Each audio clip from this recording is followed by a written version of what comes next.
সুপ্রিয় দর্শক বন্ধুরা, আসসালামু আলাইকুম। সবাই কেমন আছেন? আশা করছি যে যেখান থেকে দেখছেন আলহামদুলিল্লাহ অনেক বেশি ভালো রয়েছেন। দর্শক বন্ধুরা, কিছুদিন আগেই লঞ্চ হয়েছে টেকনো ব্র্যান্ডের থেকে টেকনো স্পার্ক 10 প্রো। এই ফোনটি যখন আমি রিভিউ করি তখন আপনারা অনেকেই রিভিউ দেখে কমেন্ট করেছিলেন যে ভাইয়া টেকনো স্পার্ক 10 প্রো ভালো হবে নাকি Realme C55 ভালো হবে। তো আজকে তাদের জন্য এই ভিডিওটি, এবং আপনারা যারা দেখতেছেন তাদের জন্য এই ভিডিওটি। কেননা আজকের এই ভিডিওটি দেখলে আপনি সম্পূর্ণ একটা গাইডলাইন পেয়ে যাবেন যে কীভাবে এবং কোন ফোনটা আপনাদের জন্য উচিত হবে। একটা ফোন, আমি যতদূর জানি যে একজন ইউজার একটা ফোন ইউজ করে মিনিমাম 2 থেকে 3 বছরের মতো। তো যদি আপনি 2 থেকে 3 বছরের মতো এই ফোনটিকে ইউজ করতে চান, এই দুটো ফোন থেকে একটা ফোন যদি নিতে চান, সেই ক্ষেত্রে আমি আপনাদেরকে এতটুকু রিকোয়েস্ট করবো, সেটা হচ্ছে আপনারা আজকে এই ভিডিওটি সম্পূর্ণ দেখুন। কারণ ভিডিওটি যদি সম্পূর্ণ না দেখেন তাহলে আপনি ফোন সম্পর্কে কোনো কিছু জানতে পারবেন না। আদারওয়াইজ আপনি একটা ভুল ফোন নিয়ে নেবেন অথবা ভুল একটা ডিসিশন নিয়ে নেবেন। তো 3-4 বছর যদি আপনি ফোনটাকে ব্যবহার করেন, সেই ক্ষেত্রে মনে করে আমার এই 7-8 মিনিটের ভিডিও দেখাটা আপনার কাছে কোনো টাফ ব্যাপার হবে না। তো আপনারা দেখছেন টেকটিউব, আর আমি রয়েছি টেকটিউব থেকে সাব্বির আপনাদের সাথে সম্পূর্ণ ভিডিও জুড়ে। তো চলুন শুরু করা যাক আজকের ভিডিওটি। প্রথমে যদি আমরা টেকনো স্পার্ক 10 প্রো ফোনটির ডিজাইন এবং বিল্ড কোয়ালিটি নিয়ে কথা বলি, তাহলে ডিজাইন কিন্তু এক কথায় অসাধারণ করা হয়েছে। তাছাড়াও এই ফোনটির ব্যাক সাইডে থাকছে গ্লাস এবং ফ্রেমে থাকছে প্লাস্টিক। পাশাপাশি পোর্টস অ্যান্ড বাটনের দিকে কথা বলতে গেলে এই ফোনটিতে আপনারা সকল ধরনের পোর্টস অ্যান্ড বাটন পেয়ে যাচ্ছেন, যেমন 3.5mm হেডফোন জ্যাক, পাশাপাশি টাইপ সি সল্ট এবং সিম সল্টের পাশাপাশি একটি মাইক্রো এসডি কার্ডের ব্যবহারের যে সুবিধাটা সেটাও পেয়ে যাচ্ছে। এই ফোনটির ওজন করা হয়েছে 208 গ্রাম। টেকনো স্পার্ক 10 প্রো এই ফোনটির সামনের দিকে আসলে আপনারা পেয়ে যাচ্ছেন যে ফুল ভিউ ডিসপ্লে, যার উপর অংশে 5 হলের মাধ্যমে বসানো হয়েছে সেলফি ক্যামেরাটি, যা দেখতে যথেষ্ট পরিমাণে প্রিমিয়াম লুক দেওয়ার চেষ্টা করছে। আর পাশাপাশি ফোনটিতে সিকিউরিটি হিসেবে থাকছে সাইড মাউন্টেড ফিঙ্গারপ্রিন্ট সেন্সর, যা যথেষ্ট অ্যাকুরেট এবং ফাস্ট বলেই জানতে পেরেছি। অন্যদিকে Realme C55 এই ফোনটি ব্যাক সাইড এবং ফ্রেমে থাকছে প্লাস্টিক এবং ব্যাক সাইডে থাকছে 2টি ক্যামেরা। অন্যদিকে Realme C55 এর ডিজাইন এবং বিল্ড কোয়ালিটি কিন্তু যথেষ্ট পরিমাণে ভালো। তাছাড়াও এই ফোনটি ব্যাক সাইডে ব্যবহার করেছে প্লাস্টিক এবং এই ফোনটির ব্যাক সাইডে থাকছে 2টি ক্যামেরা। পাশাপাশি ফোনটিতে আপনার সব ধরনের পোর্টস অ্যান্ড বাটন পেয়ে যাচ্ছে, যেমন 3.5mm headphone Jack, type sea salt ইত্যাদি। আর এই ফোনটিতে আপনারা 2টি সিম কার্ডের পাশাপাশি একটি মাইক্রো এসডি কার্ড ব্যবহারের সুবিধাটা পাচ্ছেন। তবে এই ফোনটির ওজনটা কিছুটা কম রাখা হয়েছে, 189 গ্রাম। তার মানে এই ফোনটি টেকনো স্পার্ক 10 প্রো থেকে কিছুটা স্লিম এবং লাইট ওয়েট। আর এই ফোনটির সামনে আসলে আপনারা পেয়ে যাচ্ছেন ফুল ভিউ ডিসপ্লে এবং উপরে 5 হলের মাধ্যমে বসানো হয়েছে একটি সেলফি ক্যামেরা।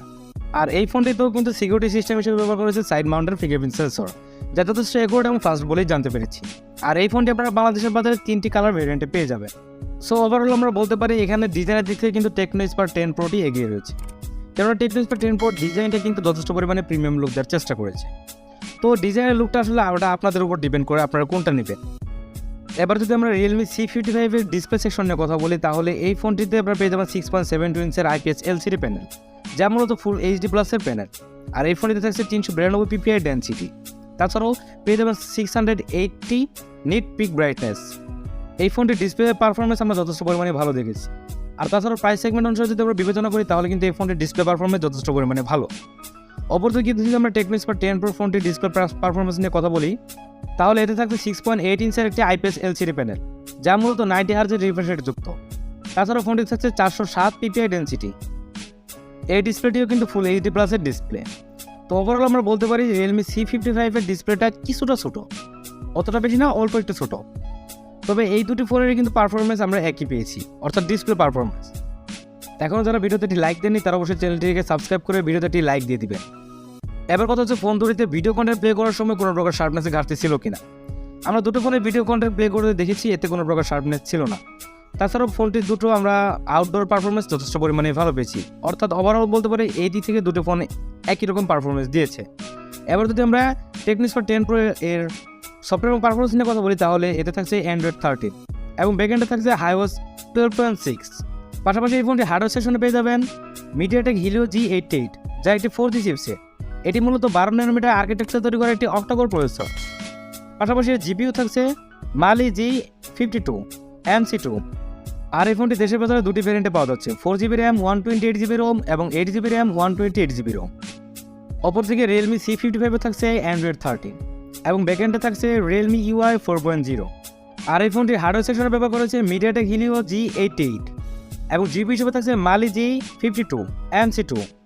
আর এই ফোনটি আপনারা বাংলাদেশের বাজারে 2টি ভ্যারিয়েন্টে পেয়ে যাবেন, 6GB RAM 128GB ROM এবং 8GB RAM 256GB ROM। So বুঝতে পারছেন দুটি ফোনে একই ধরনের প্রসেসর ব্যবহার করা হয়েছে। তবে যদি সফটওয়্যার পারফরমেন্স থেকে বলি, তাহলে কিন্তু Realme C55 এগিয়ে থাকবে, কেননা এখানে ব্যবহার করেছে Realme UI 4.0। আর টেকনোর UI থেকে কিন্তু Realme UI অনেক বেশি ভালো, এই কথাটি মাথায় রাখতে হবে। তাছাড়াও ফোন দুটির টাচ রেসপন্স যথেষ্ট পরিমাণে ভালো ছিল। অর্থাৎ আপনি যদি ফোন দুটি দিয়ে গেমিং করেন সেই ক্ষেত্রে কিন্তু টাচ রেসপন্স যথেষ্ট পরিমাণে ভালো পাবেন, অর্থাৎ গেমিং পারফরমেন্সটাও একটু বেশি ভালো পাবেন।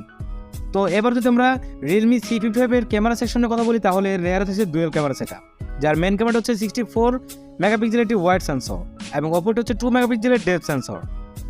এবং পাশাপাশি এই ফোনটির সেলফি ক্যামেরা হিসেবে থাকছে 8 মেগাপিক্সেলের একটি সেলফি ক্যামেরা, যার ফটো কোয়ালিটি এবং ভিডিও কোয়ালিটি কিন্তু আমরা ইন্ডিয়ান এবং বাংলাদেশের ওয়েদারে যথেষ্ট পরিমাণে ভালো দেখেছি।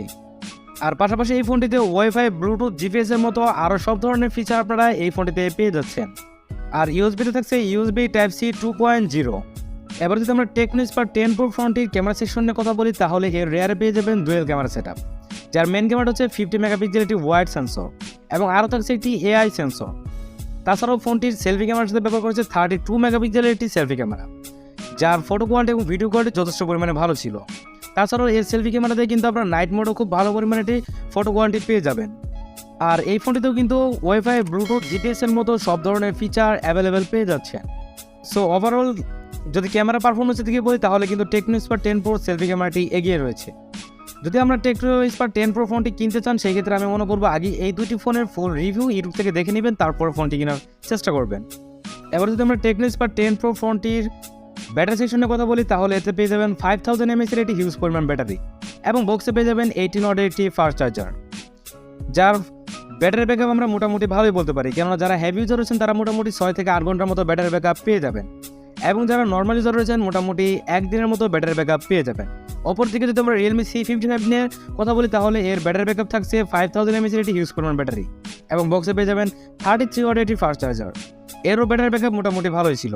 ওভারঅল আমরা বলতে পারি এখানে ফাস্ট চার্জারের দিক থেকে কিন্তু Realme C55 এগিয়ে রয়েছে, কেননা এর চার্জার দেওয়া হয়েছে 33 ওয়াট আর Tecno Spark 10 Pro ফোনটির চার্জার দেওয়া হয়েছে মাত্র 18 ওয়াটের।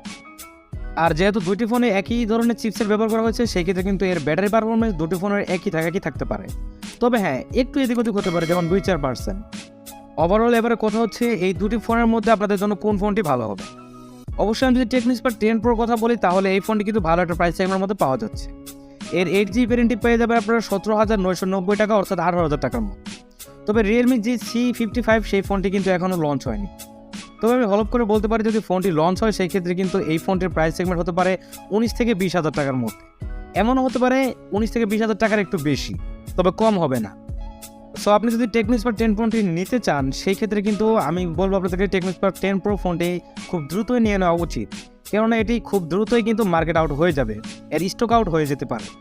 তবে আপনি যদি আরও 2,000 বাড়িয়ে একটি ভালো ফোন নিতে চান সেই ক্ষেত্রে আমি মনে করি আপনি Realme C55 এর জন্য অপেক্ষা করতে পারেন, ওয়েট করে থাকতে পারেন এই ফোনটির জন্য, যদি আপনি আরও 2-3 হাজার টাকা বাড়িয়ে নিতে পারেন। কারণ এই ফোনটি নতুন একটা ডিজাইনের সাথে সাথে একটি নতুন একটা ফিচার দিচ্ছে, সেটা হচ্ছে ডাইনামিক আইল্যান্ড। এই ডাইনামিক আইল্যান্ডের মাধ্যমে কিন্তু আপনি যে কোনো প্রকার নোটিফিকেশনগুলো খুব সহজেই আপনার পাঁচশো ক্যামেরার আশেপাশে দেখতে পাবেন, আর এটি আপনাকে একটি নতুন লুক দেওয়ার চেষ্টা করবে। সো দর্শক বন্ধুরা, এই ছিল আজকের ভিডিওটি। যদি ভিডিওটি ভালো লাগে তাহলে একটি লাইক দিবেন আর আমাদের চ্যানেলে সাথে থাকার জন্য চ্যানেলটিকে সাবস্ক্রাইব করে পাশে থাকা বেল আইকনটি বাজিয়ে দিবেন। ধন্যবাদ সবাইকে, আসসালামু আলাইকুম।